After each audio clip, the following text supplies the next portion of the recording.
Hello friends, welcome to our channel. నేను మీ అనిల్ దందా. ఈరోజు అయితే మనం టాలీవుడ్లో upcoming films 1000 crores above collect చేసే మూవీస్ ఏంటో ఒక్కసారి మనం డిస్కస్ చేద్దాం. అలా కలెక్ట్ చేసే మూవీస్ ఏమైనా ఉంటే నేను చెప్తాను, లేదు ఇంకేమైనా ఉంటే మీరు కూడా కింద కామెంట్ చేయండి.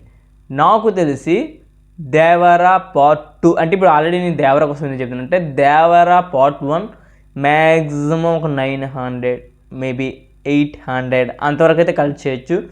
ఇంకా ఈ అబవ్ వెళ్తే మాత్రం చెప్పలేం, దానికి ఉన్న క్రేజ్ బట్టి, ఆల్రెడీ నార్త్ క్రేజ్ బట్టి, ఆ సైడ్ బట్టి మనం చూస్తే మేబీ 900 వరకు వెళ్ళే ఛాన్సెస్ అయితే ఉన్నాయని నాకు అనిపిస్తుంది. ఎందుకంటే ఈరోజు సాటర్డే సండే ఇదంతా వస్తుంది, పికప్ అవుద్ది. మళ్ళీ ఈ రన్ టైం ఇదే, ఈ రాంగ్ రన్ అనేది కొనసాగాలి కదా. ఈ మండే టు నెక్స్ట్ ఆ ఫ్రైడే దాన్ని బట్టి బేస్ అయి ఉంటుంది ఇది 100,000 crores కలెక్ట్ చేస్తుంది లేదనేసి. సో దేవరా పార్ట్ 2 అయితే వస్తే మాత్రం తప్పకుండా 1000 crores అబోవ్ మ్యాక్సిమం 1500 వరకు అయితే కలెక్ట్ చేయొచ్చు. ఆ రేంజ్లో స్టఫ్ అయితే ఉంది. బట్ మరి అది తీసే విధానం మరి ఎలాగుంటుందో దాన్ని బట్టి మనం చూడాలి.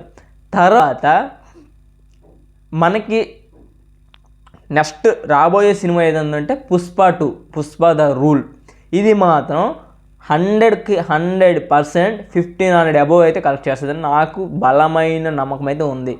ఎందుకంటే పుష్ప 2 అనే దానికోసం ఎంతమంది వెయిట్ చేయాలో అంతమంది అయితే వెయిట్ చేస్తున్నారు. మన టాలీవుడే కాదు, బాలీవుడ్, చాలామంది జపాన్ ఫ్యాన్స్, చాలా ఏరియాలు అయితే వెయిట్ చేస్తున్నారు పుష్ప 2 కోసం. లిటరల్లీ ఆ తగ్గేదేలేని దాన్ని ఇప్పుడు తగ్గేదేలా చేశారు కదా, అస్సలు తగ్గేదేలే. ఇంకా వేరే లెవెల్లో ఉండబోతుంది. ఇంకా వేరే పండగ చేసుకోవడం ఇంకా అల్లు అర్జున్ ఫ్యాన్స్ అయితే పక్కగా ఈజీగా 1500 crores అయితే ఈజీగా అయితే కలెక్ట్ చేస్తుంది అనమాట. నాకైతే నమ్మకం ఉంది. ఎందుకంటే వచ్చిన సాంగ్స్ దాని హైప్ ఇంకా పెంచుతున్నాయి. ఇంకా ట్రైలర్ ఏమైనా ఉందంటే అది వేరే లెవెల్లో ఉండబోతుంది అనేది అర్థమవుతుంది. సుకుమార్ గారు ఒక ఫైట్ సీక్వెన్స్ అయితే కాకినాడలో పోర్ట్లో తెయ్యబోతున్నారంట. అది వేరే లెవెల్లో ఉండబోతుంది, ఆల్రెడీ న్యూస్ అయితే వచ్చింది. మరి ఇంకా ఆ సీక్వెన్సెస్కి, ఆ పార్ట్ 2 రూల్కి ఎలా ఉంటుంది అనేది అయితే నేనైతే పక్కగా ఈగర్లీ వెయిట్ చేస్తున్నాను.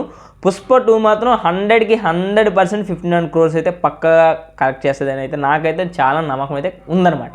ఇంకా తర్వాత వచ్చేది నాకు తెలిసి ఓజీ, మ్యాక్సిమం ఓజీ వస్తుంది. ఓజీ అయితే అంతగా 1000 అయితే కలెక్ట్ చేస్తుంది అయితే 1000 crores అయితే కలెక్ట్ చేస్తుంది అయితే నేను అనుకోవట్లేదు. But Sujeeth combo and Pawan Kalyan combo maybe all of sudden ఆ టాక్ బట్టి అండ్ ఆ డిస్ట్రిబ్యూటర్స్ బయింగ్ బట్టి అండ్ హైప్ బట్టి మేబీ వస్తే రావచ్చు. బట్ నాకైతే 100% అయితే గ్యారెంటీ అయితే లేదు. పూర్తిగా ఒక 30-70 అలా అయితే నేను చెప్పగలను ఓజీ కోసం. తర్వాత మనకి వచ్చేది మూవీ తర్వాత ఏంది, హనుమాన్ 2 అయితే వచ్చినట్టయితే పక్కగా ఇదైతే ఈజీగా కలెక్ట్ చేస్తుంది. 1500 crores మ్యాక్సిమం 1000 crores ఆల్రెడీ మొన్నటి వరకు కలెక్ట్ చేసింది.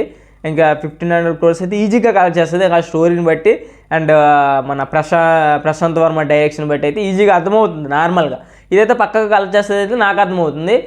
మరి నెక్స్ట్ తర్వాత ఆయన ఏ పార్ట్ తీస్తారో ఆల్రెడీ వేరే దానికోసం ఆయన ఓకే చేశాడంటే డేట్స్. మరి దీన్ని ఆప్ సిచ్యువేషన్ మేబీ ఉండొచ్చు, మరి చూద్దాం. తర్వాత నాకు తెలిసి కలెక్ట్ చేసే మూవీ ఏదైనా ఉందా అంటే సలార్ 2 ఈజీగా బ్రేక్ చేస్తుంది. సలార్ 2కి మాత్రం మొన్నే కలెక్ట్ చేయాల్సింది, బట్ డెంకీ వల్ల కాస్త ఆ కాంట్రవర్సీ ఇవన్నీ వల్ల సలార్ అయితే మొన్న 795 అబోవ్ ఆ రకంగా అయితే కలెక్ట్ చేసింది. అది కూడా మంచి కాంపిటేటివ్లో. మరి సలార్ 2 మాత్రం పక్కాగా 1500 crores అయితే ఈజీగా పక్కాగా కలెక్ట్ చేస్తుంది అని నాకైతే నమ్మకం ఉంది. ఎందుకంటే మనకు పార్ట్ 2 సౌర్యంగ పర్వం వేరే లెవెల్లో ఉండబోతుంది. పండిత్ చాలామంది అయితే ఉన్నారు, జగపతి బాబు గారు, ఇంకా చాలా వేరియేషన్స్ ఉన్నాయి. ఆ సలార్ పార్ట్ 2 కోసం అయితే చాలామంది ఏగర్లో వెయిట్ చేస్తున్నారు. ఆ ప్రశాంత్ నీల్, ఆ ప్రభాస్ గారి కాంబో పార్ట్ 2కి అయితే వేరే లెవెల్లో ఉండబోతుంది. మన పార్ట్ 1లోనే బీభత్సమైన రక్తపాతం చూసాం, బీభత్సమైన ఎలివేషన్ షాట్స్ అయితే చూస్తాం. మన పార్ట్ 2 మాత్రం చాలా హోప్స్ అయితే చాలామందికి ఉన్నాయి. మరి ఇంకా అది ఎలా ఉంటుందో చూడాలి. తర్వాత ఎన్టీఆర్ నీల్, ఇది మాత్రం వేరే లెవెల్లో ఉండబోతుందని అయితే క్లియర్గా అర్థమవుతుంది. ఎన్టీఆర్ నీల్ని మాత్రం పక్కాగా కలెక్ట్ చేసే బొమ్మ, అందులో ఎటువంటి ఇది కూడా లేదు. పక్కగా కలెక్ట్ చేస్తుంది ఎన్టీఆర్ నిఖిల్ గారిది డ్రాగన్ మూవీ. ఈ డ్రాగన్ మూవీ మరి ఒక వేరే లెవెల్లో ఉండబోతుంది. ఆ కాన్సెప్ట్ ఏంటి అనేది మనం చూద్దాం. ఇది మాత్రం కలెక్ట్ చేసే మూవీ అయితే నేను 100% షూర్ అయితే చెప్పొచ్చు. తర్వాత మళ్ళీ ప్రభాస్ గారి మూవీ స్పిరిట్. ఇది తోపు మూవీ. ఎందుకంటే సందీప్ రెడ్డి వంగ గారు ఒక కొత్త ప్రభాస్ని అయితే చూపించబోతున్నారు. ఒక మనకి ఎలా ఉంటుందంటే ఆ కాఫ్ రోలు ఓరా మాసు కాఫ్ రోలు, చాలా వైలెంట్ కాఫ్ రోల్ మాత్రం అయితే చూపించబోతున్నారు అని చెప్పారు. ప్రభాస్ గారు ఫస్ట్ టైం కాఫ్ రోల్ అయితే చేయబోతున్నారు. మరి ఎలా ఉంటుందో అనేది మనం చూడాలి. ఇంకా స్పిరిట్ అయితే ఇంకా ఈ అక్టోబర్ నవంబర్లో స్టార్ట్ అవ్వాల్సి ఉంది. బట్ ప్రీ ప్రొడక్షన్ వర్క్స్ అయితే జరుగుతున్నాయి. మరి ఎలా ఉంటుంది అనేది మనం చూద్దాం. తర్వాత మళ్ళీ వచ్చే మూవీ ఏదైనా ఉందా అంటే కల్కి 2898 AD పార్ట్ 2. ఇది మళ్ళీ పక్కా కలెక్ట్ చేస్తుంది. ఇది 2000 crores కలెక్ట్ చేసినా మీరు ఆశ్చర్యపోవసరం లేదు. ఆల్రెడీ మొన్న 1200 crores ఎంతవరకు కలెక్ట్ చేసింది. 2 వస్తే మాత్రం 2000 దాటి అయితే దాటిపోద్ది ఈజీగా. అందులో ఎటువంటి డౌట్ లేదు. నాగార్జున గారు ఆ క్రియేటివ్ మైండ్ మనం ఆల్రెడీ చూసాం కల్కిలో అండ్ మహానీట్లో. అండ్ కల్కి 2898 అయితే వేరే లెవెల్ అయితే ఉంది. ఆయన డైరెక్షన్ కానీ ఆయన తీసుకునే సబ్జెక్ట్ కానీ. మీరు పార్ట్ 2 మాత్రం అక్కడి నుంచి మంచి ట్విస్ట్లో అయితే వదిలేరు కాబట్టి అసలే కర్ణుడు నెక్స్ట్ మహాభారతం రిఫరెన్సెస్ ఆ సీక్వెన్సెస్ వేరే లెవెల్లో ఉంటుంది. అర్జునుడు బాబాయ్ అది ఇంకా అశ్వత్థామతో నెక్స్ట్ పూర్తిగా ఉంటుంది. ఇంకా కర్ణుడుగా ప్రభాస్ గారు అవతారం ఎలా ఎత్తారు ఇవన్నీ చాలా వరకు అయితే మనకి ఆకట్టుకునే విధంగా ఉంటుంది. కాబట్టి కల్కి 2898 మాత్రం 2000 crores అయితే ఈజీ లైక్ కలెక్ట్ అయితే చేస్తారు. మళ్ళీ తర్వాత కలెక్ట్ చేసేది ఏదైనా ఉంటే 1000 crores. మళ్ళీ యానిమల్ పార్క్ 2 మళ్ళీ సందీప్ రెడ్డి వంగ మూవీ.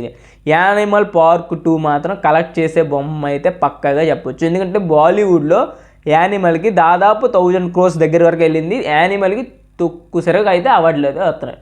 మరి ఇంక మనం యానిమల్ పార్క్ 2 అయితే చాలా వైలెంట్గా అయితే చూపించారు కాబట్టి మరి ఎలా ఉంటుంది అయితే మనం చూడాల్సిన మూవీ అయితే యానిమల్ పార్క్ 2. ఇవన్నీ వచ్చేసరికి మేము 28, 29 అయితే అవ్వచ్చు మేబీ. నేను అప్రాక్సిమేట్గా మీకు చెప్తున్నా నెక్స్ట్ రాబోయే లైనప్. తర్వాత మళ్ళీ కలెక్ట్ చేసే మూవీ ఏదైనా ఉందా అంటే మనకి fauji. Maybe fauji 1000 crores collect చేస్తుందంటే ప్రభాస్ గారు హైపీగా అయితే మేబీ కలెక్ట్ చేయొచ్చు. మన ఫౌజీ ఎవరంటే తెలుసు కదా, మన సీతారామం డైరెక్టర్ అయిన అనిల్ రావుపూడి కదా, అను రావుపూడి. అంటే 1970s బ్యాక్గ్రౌండ్లో ఆర్మీ బ్యాక్గ్రౌండ్ మిలిటరీ బ్యాక్గ్రౌండ్లో ఉంటుంది అంటున్నారు. ఆల్రెడీ పూజ సినిమా కూడా అయిపోయింది. మరి ఎంత కలెక్ట్ చేస్తుందని మన తర్వాత మాట్లాడడం వచ్చిన ట్రైలర్ బట్టి వచ్చిన కాన్సెప్ట్ బట్టి వచ్చిన దాన్ని బట్టి. తర్వాత కలెక్ట్ చేసే మూవీ ఏదైనా ఉందా అంటే రాజాసాబ్ అయితే నేను చెప్పను. రాజాసాబ్ అయితే 1000 మేబీ కష్టం, చాలా కష్టం. 1000 అనేది నాట్ ఏ ఈజీ థింగ్. 1000 అయితే కలెక్ట్ చేయదు. రాజాసాబ్ ఓకే ఒక 500, 600 ఆ లెవెల్లో ఉండొచ్చు. ఎందుకంటే ప్రభాస్ గారి క్రేజ్ నార్త్ క్రేజ్ బట్టి ఒకళ్ళ సినిమా హిట్ అయితే దాని టాక్ బట్టి మాత్రం అయితే ఉంటుంది. తర్వాత కలెక్ట్ చేసిన మూవీ ఏదైనా ఉందంటే మన అల్లు అర్జున్ గారు అండ్ కొరటాల శివ గారి మూవీ అయితే ఉంది నెక్స్ట్. అది మేబీ కలెక్ట్ చేయొచ్చు. ఇంకా దాని ప్రాసెస్ ఇంకా పూర్తి కావలేదు. ప్రీ ప్రొడక్షన్స్ వర్క్స్ ఇంకా జరగలేదు. ఆల్రెడీ ఆయన దేవరాలో వాళ్ళు షూటింగ్లో బిజీగా ఉన్నాడు. బట్ అది కలెక్ట్ చేసే మూవీ అయితే అవ్వచ్చు మేబీ మ్యాక్సిమం. ఇంక నేనేమైనా మూవీస్ మిస్ చేశానా, ఏమైనా మిస్ చేస్తే కింద కామెంట్ చేయండి. ఇవి ఫ్రెండ్స్ నాకు తెలిసి 1000 crores కలెక్ట్ చేసే మూవీస్ అయితే ఇది. నాకు ఇంకో నేను టాలీవుడ్ చెప్పాను. బట్ తర్వాత మనకి కూలీ మూవీ కలెక్ట్ చేసే అవకాశం ఉంది. కూలీలో కాస్ట్ చాలా దారుణంగా ఉంది, చాలా వేరే లెవెల్లో ఉంది. మనకి ఖైదీ మూవీ కూడా కలెక్ట్ చేసే అవకాశం ఉంది. విక్రమ్ 2 అయితే కలెక్ట్ చేసే ఉంది. ఈ 3 కలెక్ట్ చేసే ఉద్దేశం అయితే నాకైతే ఉంది. రాబోయే మూవీస్లో ఇంకా దానికోసం మనకి అఫీషియల్గా ఏం తెలియదు. కూలీ అయితే కలెక్ట్ చేస్తుంది అనిపిస్తుంది. మరి ఖైదీ 2 కూడా కలెక్ట్ చేస్తుంది అనిపిస్తుంది. మరి మీరేమనుకుంటున్నారో కింద కామెంట్ చేయండి. వీడియోస్ లైక్ చేయండి అండ్ బెల్ ఐకాన్ అయితే ట్యాప్ చేయడం మర్చిపోద్దు. నా వీడియోస్ కానీ మీకు నచ్చినట్టయితే పక్కగా సబ్స్క్రైబ్ చేసుకోవచ్చు కదా. Thank you guys.